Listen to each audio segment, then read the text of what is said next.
J'avais parlé d'une banque algérienne en France. Cette seule banque algérienne, qui est à moitié algérienne, puisqu'elle est à 50% libyenne, 50% algérienne, normalement, elle est destinée aux Algériens pour qu'ils puissent utiliser cet établissement bancaire pour ouvrir des comptes bancaires, pour des transactions commerciales, pour faire des transferts d'argent vers l'Algérie, comme cela se faisait. Ça se fait pas. Un Algérien n'envoie jamais d'argent à sa famille par banque.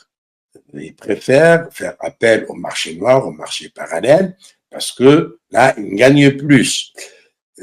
Pourquoi? Parce qu'il n'y a pas d'établissement bancaire algérien qui respecte les normes internationales. Alors, la seule banque qui existe, qui est la BIA, qui est à 50% algérienne, elle est destinée beaucoup plus au blanchiment d'argent de ceux qui volent l'argent des Algériens. Ils viennent le déposer dans cette banque et cet établissement n'est nullement ouvert aux Algériens. D'ailleurs, j'en ai fait l'expérience et j'en parle dans cette vidéo que je rediffuse puisque beaucoup d'entre vous n'ont pas eu l'occasion d'avoir il y a 3 ans de cela. Certains n'étaient pas encore abonnés ou ne connaissaient pas encore cette chaîne Hicham Aboud TV. Alors, je vous invite à suivre cette vidéo. Merci. Bonjour. Si je vous dis la banque BIA, ça ne vous dit rien. Bon, en Algérie, c'est normal, personne n'entend parler de cette banque. Mais les Algériens de France aussi n'entendent pas parler de cette banque. Si je dis Banque intercontinentale arabe, rien ne dit que c'est une banque algérienne. Vous voyez, c'est pas une banque algérienne à 100%, c'est une banque algérienne à 50%, puisque c'est une banque algéro-libyenne 50-50%. Elle est,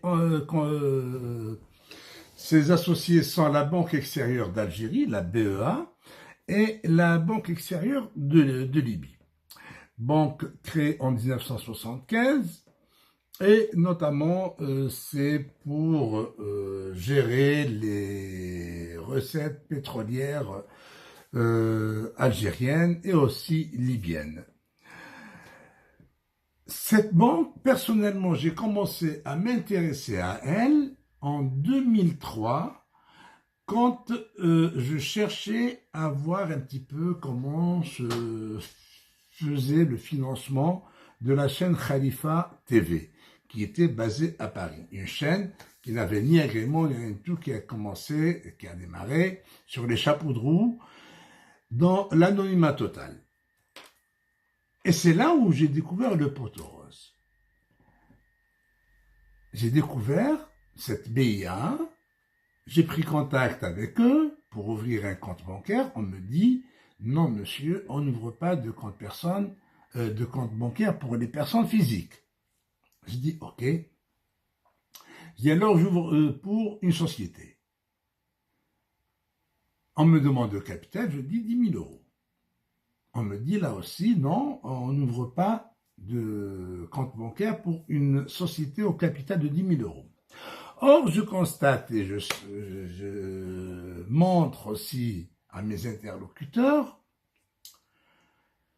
les statuts et le registre de commerce de Khalifa TV, qui était à l'époque, qui avait un homme lige, un homme de paille, un certain Yves Cresson, proche de madame Edith Cresson, ex-premier ministre de la République française et ex-députée européenne, et qui était ami très très proche de la tante de Khalifa, madame Jawida Jazarli.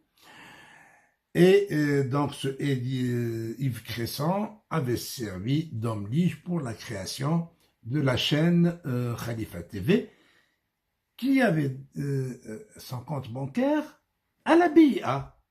et la BA qui m'avait refusé de m'ouvrir un compte. J'ai continué à fouiner et je découvre que cette banque faisait de gros bénéfices et les bénéfices n'étaient pas répartis sur les associés.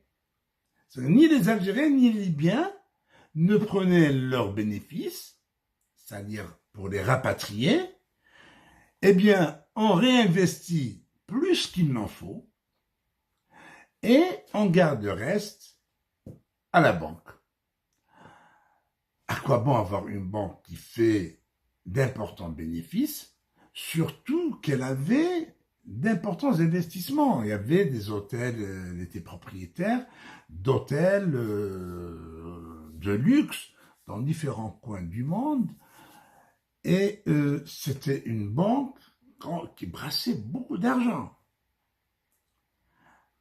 Alors, à quoi servait cette banque?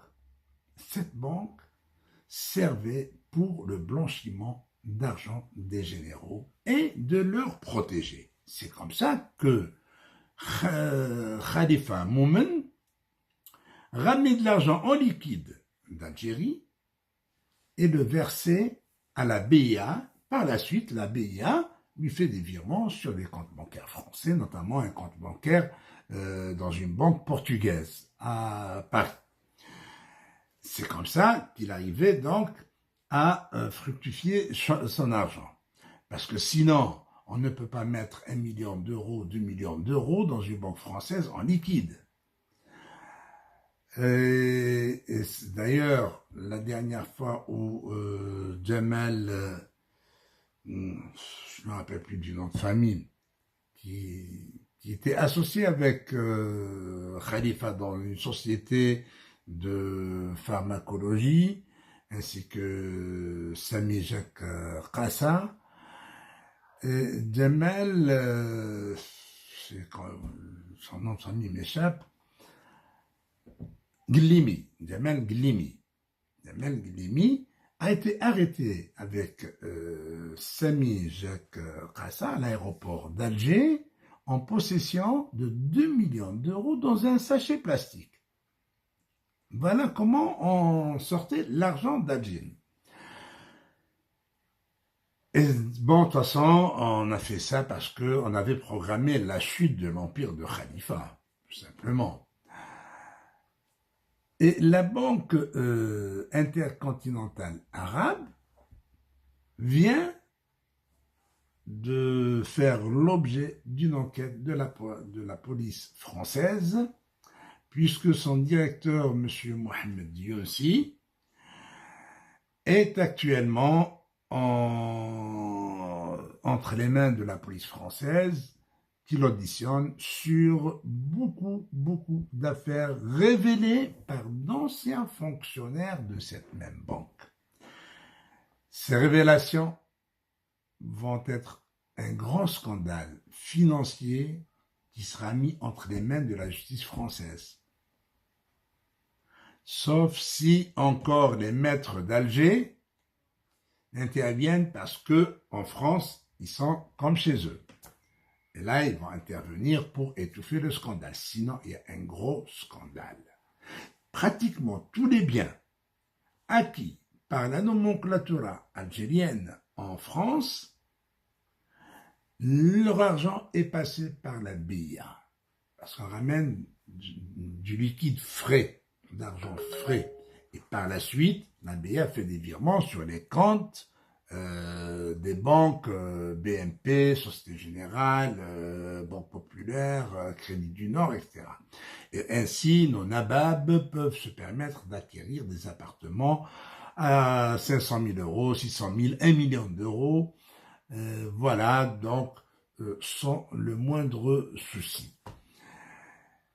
Et c'est comme ça que l'Algérie a été ruinée grâce à cette banque qui était destinée uniquement pour les généraux algériens et les oligarques qui étaient leurs protégés, évidemment. Attendons pour voir, et vraiment, il va y avoir du scandale. Au revoir et merci.